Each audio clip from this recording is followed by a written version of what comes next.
good morning. Live pa rin po tayo napapanood ngayon sa ating social media account sa Facebook at YouTube channel ng UNTV at Good Morning Kuya. Start your day right. Huwag po tayong makalimot una sa lahat na manalangin at magtagubilin sa Panginoon para tayo gabayan sa ating pong mga paggawa. It's Monday morning, kaya narito po tayong muli sa ating segment na Rise and Shine. Sa lahat po ng ating mga taga-subaybay sa mampanig ng daigdig kayo naroroon mula po sa Pilipinas. Bumabati kami sa inyo ng isang good morning. It's time to Rise and Shine.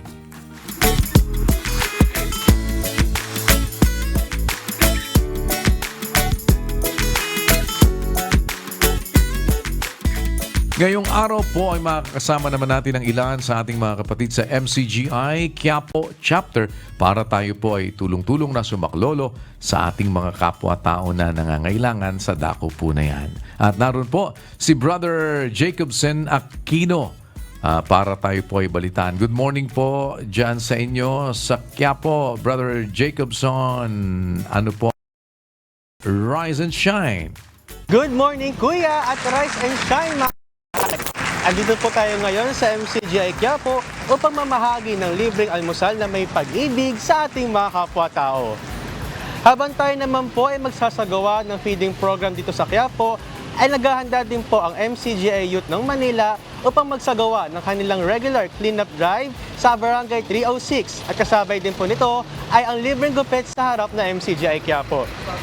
Sa likod ko po ngayon, Kuya, ang mga volunteers ng MCGI Quiapo na sila pa mamimigay po ng libreng almusal sa ating mga kapwa-tao na may pag-ibig at good vibes.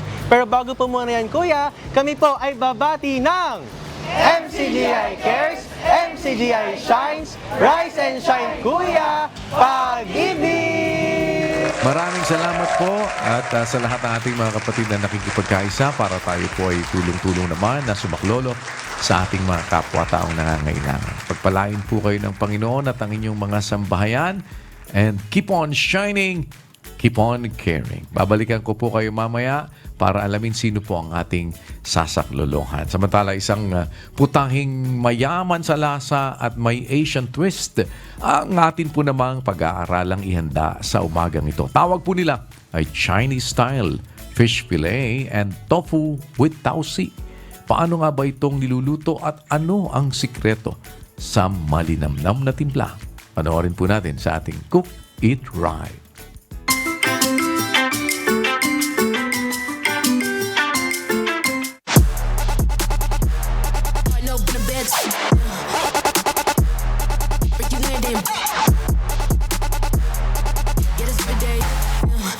Good morning, Kuya, Rise and Shine, mga kasambahay. Our recipe for today ay kombinasyon ng fish, tofu at fermented black beans. Yes, it's a simple dish pero super sarap. Kaya kayong mga fish lovers dyan, you will surely love it. Isang patunay na hindi kailangan ng maraming sangkap para maging malasa. Kaya join us as we make our Chinese-style fish fillet and tofu with tausi. Kaya tara, magluto na ta! Let's cook it right!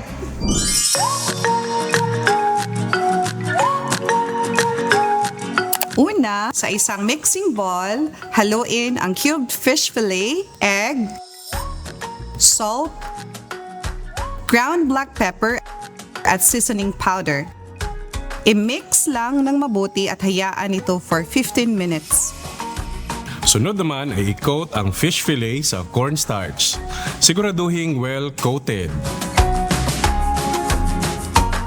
At magluto sa kawali. Isa-isang ilunod at i-deep fry hanggang maging light brown at crispy. Hanguin at i-drain ang excess oil. Sunod, deep fry ang tofu hanggang maging golden brown and crispy. Para sa sauce mixture, sa mixing bowl ay haluin ang oyster sauce, hoisin sauce, soy sauce, water, brown sugar, at cornstarch. Pagkatapos, magpainit ng mantika sa kawali, then igisa ang minced garlic hanggang maging golden brown. Sunod ang onion at ginger. Lutuin hanggang sa mag-translucent ang onion. Ilagay ang tausi. Make sure na hugasan at i-rinse ito para hindi maalat. Tsaka, haluin at igisa. Maglagay ng tubig at hayaang kumulo. Pag kumulo na, ilagay ang carrots at mushrooms. Haluin lang at lutuin for 3 minutes. Sunod, i-add ang sauce mixture at MSG. Hinaan ang apoy to medium heat at haluin hanggang lumapot. Ilagay ang fried tofu at fish fillet sa kawali at haluing mabuti. Make sure na mag-coat ng sauce ang mga ito. Finish with onion leaves at sesame oil. Haluin for 1 minute. Tapos, top with toasted garlic.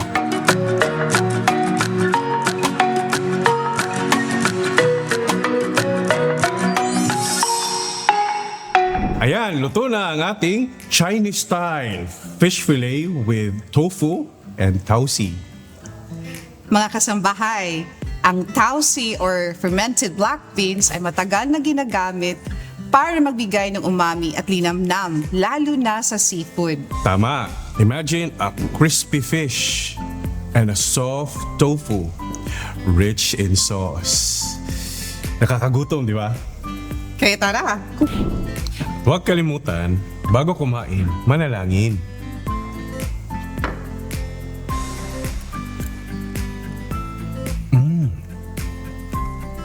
nalinamnam.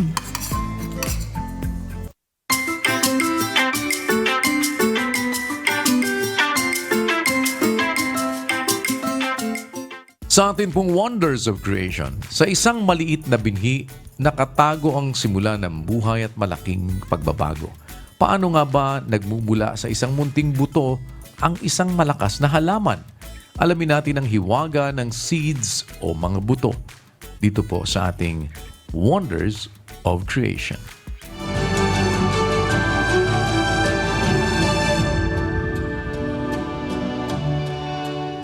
May mga binhi na halos di mo mapapansin. Mas maliit pa sa butil ng bigas. Mayroon ding kasing liit ng buhangin. Ito ang binhi ng mustasa. Nasa 1 hanggang 2 milimetro lamang. Ito naman ang binhi ng sequoia. Kasya lang sa kamay. Ang binhi ng bakawan, mahaba at mukhang di tatayo. Lahat ng mga binhing ito ay maliit sa simula. At kapag itinanim na, nagsisimula na ang pagbabago at sa loob ng ilang panahon, ang binhi ng mustasa tumutubo ng hanggang 3 at 6 na metro sa loob ng ilang buwan lamang. Nagiging maliit na puno na pwedeng silungan ng ibon. Ang binhi nito ay ginagamit bilang pampalasa, oil at gamot. Ang binhi ng bakawan, kayang kumapit sa lupa at tubig. Ang mga ugat nito ay lumalawak, kumakapit at nagiging parang bakod sa dagat. Sa taas na 20 hanggang 25 meters at sa ugat na matindi ang kapit, napipigilan nito ang pagguho ng baybayin. Nagiging tahanan din ito ng mga isda, alimango at iba pa. Kahit maliit pa sa simula, ang binhi ng sequoia ay lumalaki ng daan-daang talampakan. Ang pinakamalaking sequoia tree ay umaabot ng higit 300 feet. Ang trunk nito ay malapad at may matitibay ito na sanga. Di mo aakalain na ang maliit na binhing mas maliit pa sa iyong kamay ay maaaring lumaki ng ganito. Sa laki at taas ng punong ito, nagiging katulong natin ito para maiwasan ang global warming sa pamamagitan ng pag-absorb at pag-store ng carbon sa atmosphere. Lahat ng mga ito ay nagmula sa maliliit na binhi lamang. Sa paglipas ng panahon, tumubo ito at nagiging malaki, hindi lang sa sukat, pati sa tulong nito sa atin sa iba't ibang mga bagay. ang pinakamaliit na simula ay kayang gumawa ng pinakamalaking impluwensya. Ganoon kagaling ang lumikha. Sa bawat bagay na nilikha, may something amazing na nagagawa. Kaya sa bawat puno o halaman na iyong makikita, alam mo na maliit itong binhi sa simula. Amazing nga ang Creator dahil laging may bagong natututunan tungkol sa wonders of creation.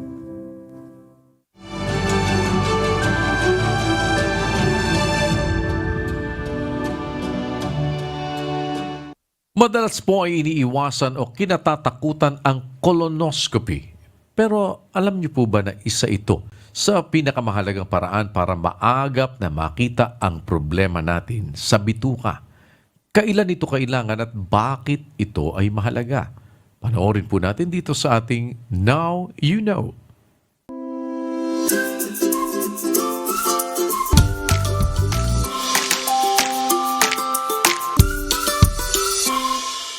Ang colonoscopy ay isang mahalagang procedure o pagsusuri na tumutulong sa maagang diagnosis at pag-iwas sa mga sakit sa bituka, lalo na ang colon o large intestine cancer. Pero ano nga ba ang colonoscopy at sino ang dapat sumailalim sa ganitong pagsusuri? Ang colonoscopy ay isang medical test kung saan ipinapasok ng doktor ang isang mahaba, manipis at flexible na tubo na may kamera, tinatawag na colonoscope, sa puwit upang makita ang loob ng colon at rectum. Nakikita rito ang pamamaga, sugat, pagdurugo, polyps at posibleng senyales ng cancer. Inirerekomenda ang colonoscopy sa mga taong edad 45 pataas bilang regular na screening kahit walang sintomas. Mas maaga naman itong inirerekomenda sa may family history ng colon cancer, may inflammatory bowel disease o may matagal ng pagbabago sa pagdumi. Kung normal ang resulta, karaniwang inuulit ang colonoscopy every 10 years. Ngunit kung may nakitang polyps o may mataas na risk, maaaring mas madalas ang pagsusuri batay sa payo ng doktor. Bago sumailalim sa colonoscopy, kailangan ang tamang paghahanda tulad ng pag-inom ng bowel preparation solution at pagsunod sa liquid diet upang lubusang malinis ang bituka at maging malinaw ang resulta. Habang isinasagawa ang colonoscopy, ang pasyente ay binibigyan ng mild sedation kaya kadalasan ay hindi masakit ang proseso. Maaaring makaramdam lamang ng kaunting pressure o kabag. Sa parehong procedure, maaaring magsagawa ang doktor ng iba pang hakbang tulad ng pagtanggal ng polyps o pagkuha ng biopsy kung may nakitang kahinahinalang bahagi. Ito ay mahalaga para maiwasan ang paglala kung may cancer at para sa mas tamang diagnosis. Pagkatapos ng colonoscopy, maaaring ipaalam agad ang paunang resulta. Kung may biopsy, karaniwang lumalabas ang kumpletong resulta sa loob ng ilang araw hanggang 1 linggo. Kung may iba pang nais malaman tungkol dito, makatutulong kung magtatanong sa pinakamalapit na health professional sa inyong lugar.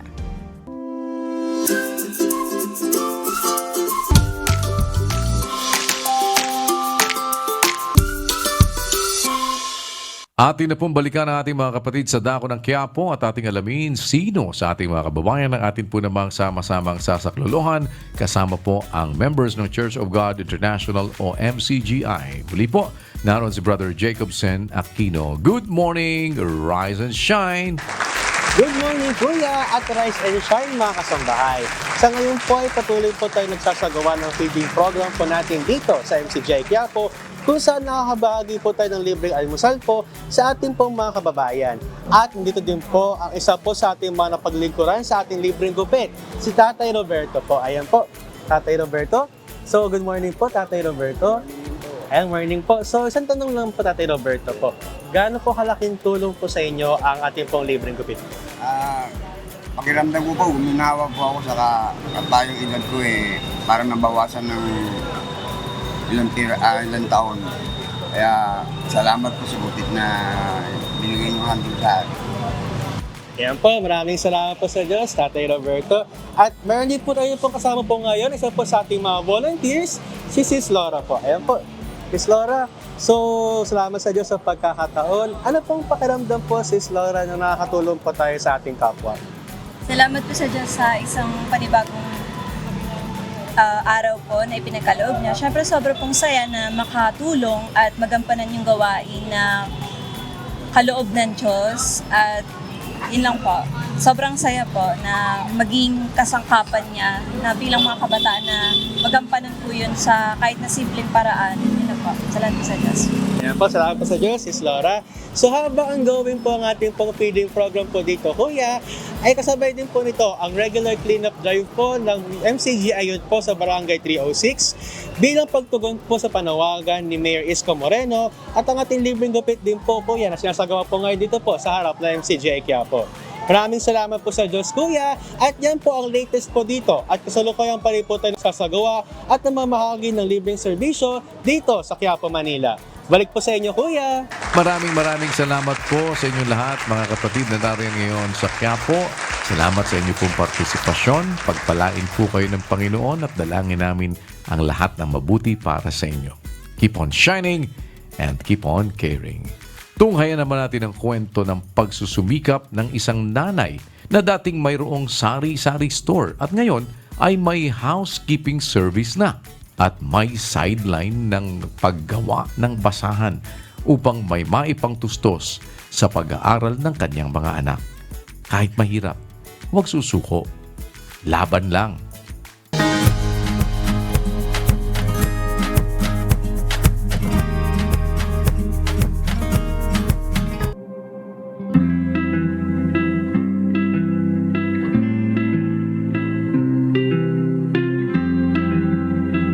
Ako po si Vigilia Lazado, 47 years old, nakatira sa Dasma, Cavite. Ang hanap buhay ko noon ay sari-sari store, and then may ihaw din ako. At ito ay medyo tumagal naman siya nung high school pang anak ko, panganay. Tapos nung nagkolehiyo na siya, nawala. Ang puhunan, natigil. And then, nung natigil, naisipan kong magtinda ng bibingka, maglako, kung saan-saan. Tagaytay, Sunnybrook, kung saan-saan. Gusto ko pa rin madagdagan yung yung kita. Kasi para hindi sapat dahil sa nagkolehiyo ng ayong anak namin. May kaibigan na ako na nagsasabi kung gusto ko ba daw maglinis ng bahay, magdamo sa garden. Sabi ko, sige, sabi ko ganon, sayang din yan. Nire-refer din niya ako sa naging amo ko na may kapitbahay na maglilinis din ng bahay. Kinuha ko rin yun. Yun, hanggang ngayon tuloy-tuloy pa rin ng pagpasok pag may tawag. Nung dumating ng may dito na mga estudyante na sila ng livelihood din, na nagtuturo sila ng magawa ng basahan, ganon, dishwashing, ganon, longganisa, ganon. Tapos, ayun, pasalamat ako sa Panginoon kasi natutunan kong magawa ng basahan. Tapos, meron din akong kaibigan na nagbigay ng, nagpahiram ng 5,000. Tuwang-tuwa nga ako kasi sabi ko sana nga, Panginoon, sana magkaroon ako ng puhunan para makagawa ako ng dishwashing. At saka yun, yung basahan. Ito, tuloy-tuloy akong nagagawa ng basahan, tsaka dishwashing, tsaka pati bibingka na rin. Salamat sa Diyos sa hindi naman kami pinabayaan. Pag wala akong tawag sa pag-garden, sa paglinis ng bahay, itong basahan ko ang ginagawa ko. Kasi tulong din Panginoon, marami din order. Natugunan yung pamasahe ng anak ko sa kolehiyo, lalo na siya, nag-OJT na siya, ang layo ng kanyang pinag-OJT-han. Laking tulong sa akin yung pamasahe pa sa mga anak ko nag-aaral. At sa pagkain namin, yun, pang araw-araw. Ito naman, salamat sa Diyos, sa tulong ng Panginoon kasi kahit anong hirap, ginawa namin mag-asawa. Bibigyan niya kami ng pagkakitaan yung pisunit na laking tulong din sa amin yan na pamasahe din sa araw-araw ng mga anak namin. Kaya maraming salamat sa Diyos talaga. Minsan nga, naawa din ang anak kong lalaki eh. Galing sa school, tulungan niya ako, punta siya sa akin. Kaya siya nag-alis, lagay sa sako yung mga basura. Tapos yung anak kong lalaki, namutulong na rin sa pagdadamo kasi alam nilang, naramdaman ko, masakit na talaga eh. Tsaka naranasan din niya nung tumulong siya. Mama, di pala ito basta-basta.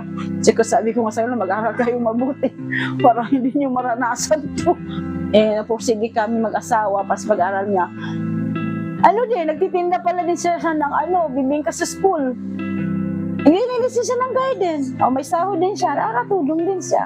Ang pinahawakan ko sa araw yung panalangin. Hindi nagtulong sa Panginoon. Na hindi na kami pabayaan, hindi na kami iwanan. Natilinig naman niya ang aming panalangin na hindi kami pababayaan sa lahat na aming pangangailangan. Danas ko yan eh. Para kung nangihina na, di ko na kaya. Pero nung nanalangin ako na, bigyan niya akong lakas matapos ko itong trabaho na to. Yun, lumakas ako. Makaya ko. Mensahe ko sa mga nanay na marami ding pagsubok. Ayun, tuloy-tuloy lang, panghanap buhay. Huwag mawalan ng pag-asa, laging manalangin sa Panginoon, laging hihingi ng tulong sa Kanya kasi siya po ang nagbibigay sa atin lagi ng tulong, walang iba. Laban para sa mga anak sa pag-aaral. Ipagtiwala natin sa Diyos ang lahat nating ginagawa. Laki pa ng sipag at tiyaga, laban lang.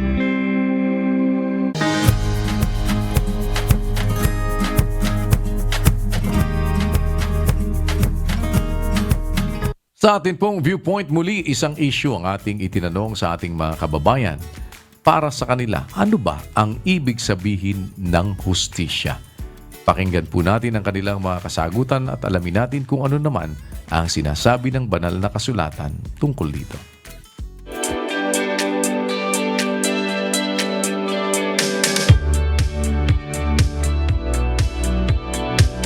Depende sa kasalanan niya. Pero para sa akin, yung mga rape, yun talaga dapat mas malala. Kabayaran dun sa nagawa sa akin. Kailangan kong gumanti. Gano'n. Deserve po natin lahat yon, mapamayaman man or mapamahirap. Hatulang ka sa isang kasalanan na ginawa mo. Kailangan po, buwiin po. Pagtanggol sa mga ginagagawang katawalian.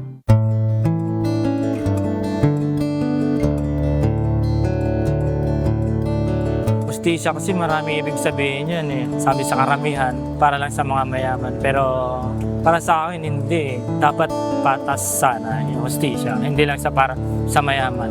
Paano yung mga mahirap na gumagawa din ng patas, trabaho ng patas. So, yung mga mahirap, yun pa yung mga kadalasan na walang justisya. Yung mayaman, marami pang process para makuha nila yung justisya. Pagtanggol sa mga ginagagawang katawalian.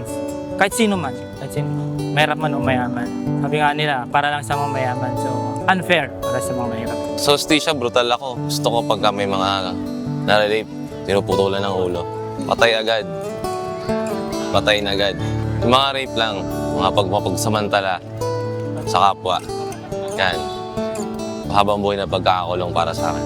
Depende sa kasalanan niya. Pero para sa akin, yung mga rape, yun talaga dapat mas malala. Yung ginawa sa'yo, kailangan may paglaban mo, yung gano'n. Ganti, gano'n, parang gano'n, no? Parang ganti. Yung parang kailangan mo ng kabayaran dun sa nagawa sa akin, gano'n. Kailangan kong gumanti, gano'n. Depende kung ano nagawa sa'yo. Kung maganda naman yung ginawa sa'yo, maganda rin ibalik mo. Pag masama, depende yung sa ginawa. Kung may kasabihan niya, pag ginawa ka na masama, huwag mo nang gantihan. Kung katulad sa mga kaso-kaso, pinatay yung kapatid mong babae, ginaasa, bilang kuya, ibatak mo na ng utak mo, no? Tapos nakikita mo yung lalaki, pag-ala-gala lang. Ang hustisya nun, parang bilang sa sarili mo na. Kasi walang ginagawa ang gobyerno, andito lang yung umano sa kapatid ko, di ba? Parang gano'n. Dapat po patas po talaga yung sistema natin. Deserve po natin lahat yon, mapamayaman man or mapamahirap. Kasi po, based po kasi sa ano natin ngayon, sa system po natin ngayon, kadalasan po yung mahihirap po na sasantabi yung mga hinanaing nila. Kung sino yung mapera, ayun yung papansinin. Kasi yung mahihirap, hindi po na nakukuha yung justice na dapat po para sa kanila. Para sa akin po, yung kahulugan ng hustisya, parang hatulang ka sa isang kasalanan na ginawa mo. Tapos, yung mga humatol sa'yo na umiingi sila ng hustisya sa ginawa mo. Tapos, bibigyan ka nila ng pantay na pagante sa'yo. Revenge po sa isang tao. Halimbawa po, pumamatay po yung isang tao, kailangan po, pupuyin po kung ano po yung ginawa niya. Kasi hindi naman po kasi patas yun eh. Kung ang gagawin lang po, halimbawa, ikulong po, ganun. Napaka-unfair naman po kung ganun po mangyayari. Pares lang po nang nangyari, pero patas pa rin po ganun. Sa batas po, may justisya na yung may ginawa kang kasalanan, makukulong ka ng, halimbawa may pumatay ka, makukulong ka ng matagal na taon, may panghabang buhay, tapos kung nagnakaw ka lang, may patas na parusa sa'yo, makukulong ka ng mga ilang taon po, ganun po sa akin. Halimbawa po, yung sa pagpatay po, hindi po pwede yung yung ikulong po, yung ganun, ikulong po. Dapat po, kung ano po yung kinuha na buhay, buhay din po yung kapalit. Para sa karamihan, ang hustisya ay pakiramdam ng pagiging patas, kung saan may pananagutan ng mali at may proteksyon ng naaapi. Sa pananaw ng social science, mahalaga ang hustisya sa lipunan dahil nagbibigay ito ng sense of safety at dignity sa bawat tao. Pero ano kaya ang itinuturo ng Biblia tungkol sa tunay na kahulugan ng hustisya? Walang pinakamaganda kundi yung hustisya ng Diyos. Ang hustisya ng Diyos, pag mahal ka, mahalin mo. No? Mahal ka, ayaw mong mahalin, hindi hustisya yun. Dapat ang hustisya, pag mahal ka, mahalin mo rin. Pag gumawa ng mabuti sa'yo, gawan mo rin ng mabuti. At kung minsan, para sa Diyos, kahit ayaw silang gumawa ng mabuti, maggumawa ka pa rin ng mabuti sa kanila. Kasi sabi ng Diyos, love your enemies. If your enemy is hungry, feed him. If he is thirsty, give him something to drink. Yan ang pinakamagandang hustisya. Yung hustisya na nagpaparaya ng pakinabang sa kapwa. Always may pataan ka sa kapwa. Meron ka laging awa sa kapwa. Pagka ganyan lahat ng tao, walang gera. Yan ang dapat na hustisya eh. Ang matuod ng hustisya sa tao, yung sinasabi ng Diyos. 7:12 ng Mateo. Pakinggan mo kapatid ha. Kaya nga, lahat ng mga bagay na ibig ninyong sa inyo'y gawin ng mga tao, gawin naman ninyo ang gayon sa kanila, sapagkat ito ang sa kautusan at ang mga propeta. Pakaliwanag. Kung ano yung gusto mong gawin sa iyo ng kapwa mo, yun din ang gawin mo sa kanya. Gusto mong ikaw igalang, igalang mo rin siya. Gusto mong huwag kanyang sasaktan, huwag mo rin siyang sasaktan. Kung gusto mo na ikaw ay pahalagahan ng kapwa, pahalagahan mo rin siya. Kung gusto mong magtapat sa iyo ang asawa mo, magtapat ka rin sa kanya. Huwag mo siyang lulukohin. Yan ang hustisya ng Diyos.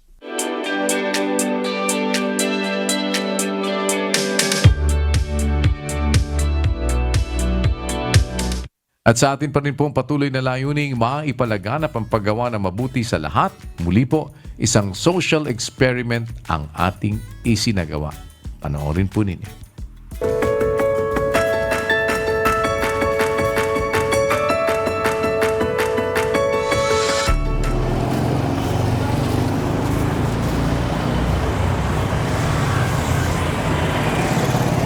Kaya pwede po bang magpa-print? Kaso lang wala po akong pera.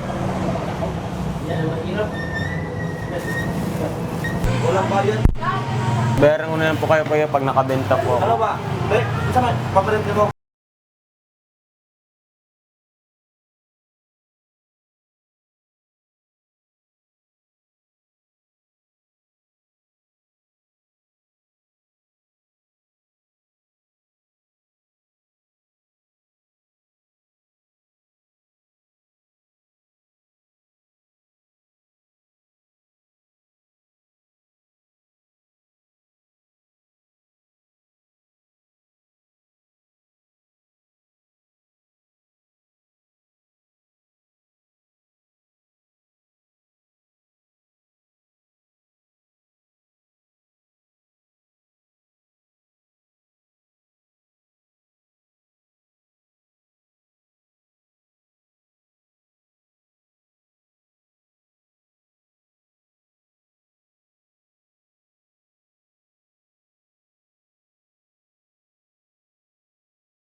Wala po talaga akong pera. Nag-Holy Dreamer po. Naglalako.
Sa pagkakataong ito, makibalita po tayo sa ongoing nating medical mission sa Barangay Tagumpay, Urani, Bataan.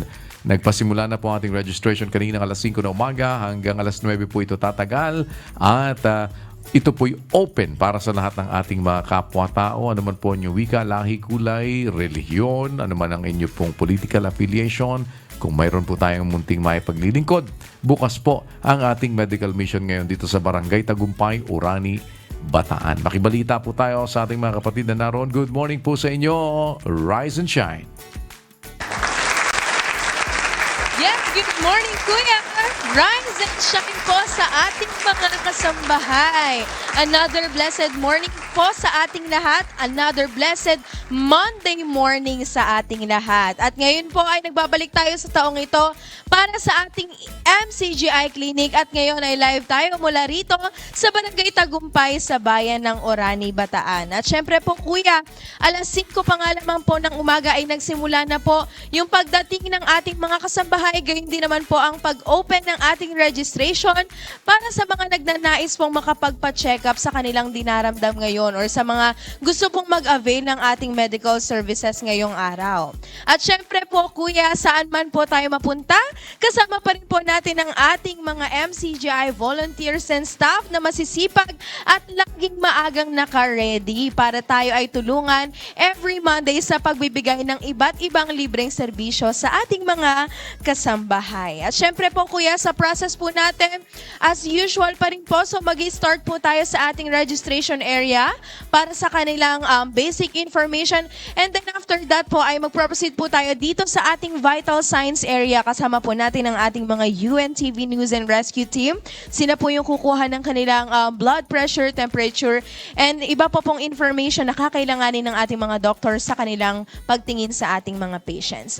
And then after po that, ay pwede na silang mag-proceed sa ating waiting area or sa ating respective waiting area. Dito po yan. sa may bandang likod lamang po or sa bandang harap po. At habang naghihintay naman po sila kuya, ay pwede na rin po sila makapag-almusal dahil meron pong ipamimigay or ipinamamahagi po yung ating mga kasama dito na libreng lugaw. Mainit na lugaw po para sa ating mga kasambahay. At kuya, para naman po sa ating mga ino-offer na services ngayong araw, available po ang adult medical consultation, pediatric consultation, at sa ating dental services po, available pa rin po ang ating tooth extraction. Meron pa rin po tayong free eye checkup with free reading glasses sa ating optical services, ECG and CBG, legal consultation para naman sa ating mga kasambahay na may gustong ikonsulta sa kanilang mga legal matters. And of course po, available pa rin po ang ating free haircut or libreng gupit para sa ating mga kababayan na kalalakihan. At syempre po, kung sila naman po ay resetahan ng ating mga doctors, ay hindi na nila kailangan lumabas pa para bilhin sa mga butika yung kanilang kakailanganing gamot dahil pwedeng-pwede na rin po nila yung i-claim mula rito sa ating MCGI Pharmacy ng libre. Wala pong bayad. Kaya naman po sa ating mga kasambahay, lalo na po sa malapit dito sa ating area, ay pwedeng-pwede pa rin po kayong humabol kung kayo po ay may gustong ipatingin or ipa-check up or i-avail na services sa mga ino-offer po nating services ngayon, nandito lang po tayo sa Barangay Tagumpay, Orani, Bataan. And madali lang naman po itong matutuntun dahil nandito lang po tayo mismo sa Barangay Hall ng Barangay Tagumpay. At syempre po, kuya, God willing, pwede pa rin po tayong abangan ng ating mga kasambahay sa susunod na linggo naman dahil ito po ay ating regular na isinasagawa. Next Monday naman po ay para naman po sa mga kababayan natin dyan sa Barangay Taplao, Orani, Bataan. Ayan po, abangan niyo po kami dyan. At i-offer din po natin ang same services para sa ating mga kababayan. And muli po namin pinapaalala na sa layunin po na tayo ay makatulong ay wala po tayong hinihinging bayad o kapalit dito. Lahat po ng services na ating matatanggap dito, maging ang mga gamot at pagkain ay libre. Hindi po natin kailangan magbigay ng kung anumang kapalit. Ano po? At gaya po na lagi nating sinasabi na lahat po dito ay welcome. Wala po tayong pinipiling lahi, relihiyon, edad, or any group affiliation. Basta po nangangailangan ay welcome po kayo dito sa ating MCGI Clinic sa Bataan. At ito naman po ay lagi nating ipinagpapasalamat sa bawat pagkakataon na tayo ay makagawa ng mabuti sa ating kapwa, gaya ng ating natututunang aral mula sa Biblia. At kuya, mula po rito sa Bataan, balik po sa inyo. Maraming salamat po once again sa ating mga kapatid na nariyan ngayon, mga kapatid nating umaalalay para po ating maisagawa ang ating medical mission sa kasalukuyan dyan po sa Barangay Tagumpay, Orani, Bataan. Pagpalain po kayo ng Panginoon, keep on shining and keep on caring. At muli po, pamayang gabi na po ang ating pasimula ng mass indoctrination. Nag-aanyaya po kami mamayang 7 p.m. Philippine Standard Time. Sana po ay mapaunlakan po ninyo kami para sa pag-aaral ng mga salita ng ating Panginoong Hesukristo. At ang Rise and Shine segment po ay inyong napapanood dito po sa ating programang Good Morning Kuya every Monday, alas 6 po ng umaga. Samantalang ang ating patuloy na public services sa Serbisyong Bayanihan, Monday to Friday po ito, 4 p.m. Abangan nyo din po sa malapit na hinaharap. Magkakaroon na po tayo ng morning edition ng ating pong Serbisyong Bayanihan kung loloobin po at pahintulot ng Panginoon. Samantalang ang ating pong MCGI Charity Center, Valenzuela City, ay nasa number 22 T. Serrano Street, Marulas, Valenzuela City. Naglilingkod naman po ito every Monday at ongoing po tayo ngayon dyan. At bukas po yan, dire-diretso lang po. Ang registration natin hanggang 9 o'clock pa rin. At kung meron po kayong ibig na maikonsulta, at meron tayong din kaunting gamot na maibibigay po sa inyo dito po sa atin pong charity center, ay bukas po ito para sa lahat. Anuman po ang inyong religion. Ito po ay welcome po kayo dito po sa ating ginagawa na medical mission every Monday dito po sa atin pong MCGI Charity Center sa Valenzuela City. Nulit po natin ang address, number 22 T. Serrano Street, Marulas, Valenzuela City. Yan, maaari po kayong magsadya dyan. Sa Quezon City naman po, sa Barangay Nagkaisang Nayon, ito po ay nasa number 35 Reliance sa Barangay Nagkaisang Nayon, Quezon City. Every Wednesday naman po ito. This coming Wednesday po, ang tabayanan po ninyo bukas naman para magsilbi sa ating mga kapwa-tao. Ganon din po ang ating registration, 5 to 9 in the morning. At ganon din po sa MCGI Charity Center Marikina sa number 141 E. Rodriguez Avenue, Marikina City. Every Friday naman po ito, pero ganun din po ang ating registration time, 5 o'clock to 9 o'clock in the morning. Samantalang ang MCGI Diagnostic Center po ay bukas naman Lunes hanggang Biyernes dito po sa Barangay Sampaloc, Apalit, Pampanga. At yan po ay nakahandang maglingkod sa ating mga kababayan. This coming Monday po sa Barangay Tapulaw sa Urani, Bataan ay meron po tayong isasagawaring medical mission. January 19 po yan, maaari po kayong mag-prepare para makapunta sa atin pong isasagawang medical mission sa January 19 sa Barangay Tapulaw, Urani, Bataan. 5 to 9 din po ang ating registration ng umaga. With that, maraming salamat po sa inyong pagsubaybay. Antabayanan niyo po ang iba pang mga segments ng Good Morning Kuya sa loob lamang po ng ilang sandali. Pananatili pa rin na sa Diyos ang lahat ng karangalan at ang pinakamataas na pagpupuri magpakailanman. Iiwan namin sa inyo isang awiting nagpapaalaala na may Diyos na nakakaalam sa lahat ng ating pinagdaraanan, sa sayaman o sa pagsubok. Sa kanyang rendition ng awiting Alam Niya, narito po si Brother John Casey Inocencio para sa ating On a Good Note. Maraming salamat po. Keep on shining and keep on caring. Good morning.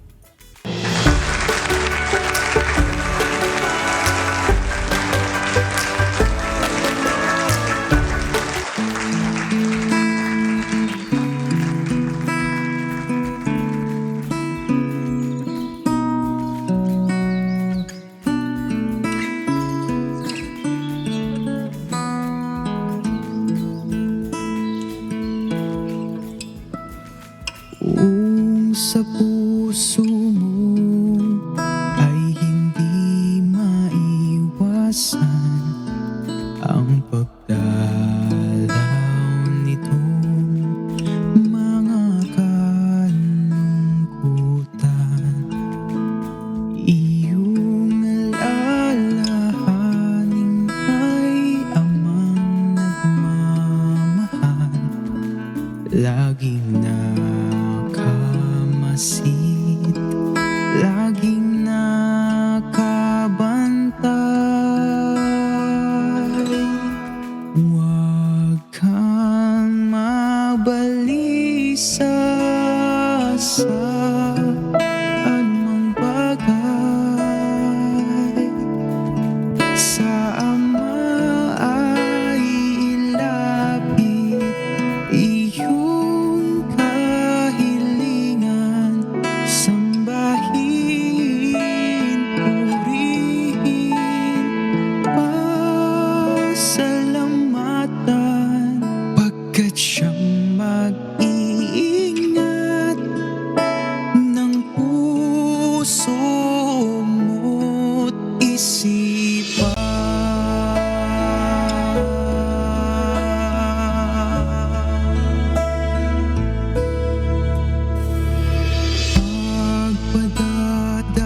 Pagpadadaig kahit nalulumbay, ang pagtasang taglay ay iyong ingatan.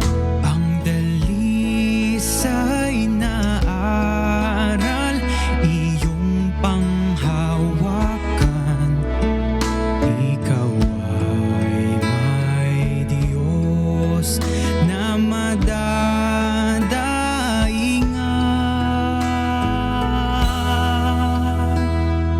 Huwag kang mabalisa sa anumang bagay. Sa Ama ay ilapit iyong kahilingan, sambahin, purihin, pasalamatan, pagkat siyang mag-iingat ng puso mo't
pagkat siyang mag-iingat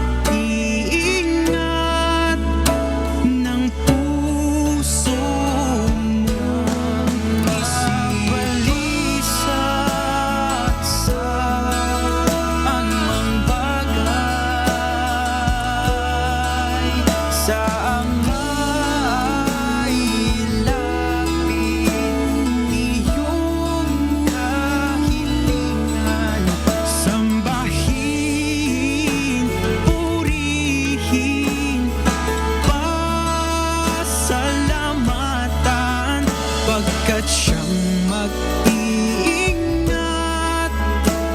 ng puso mo. Isipan,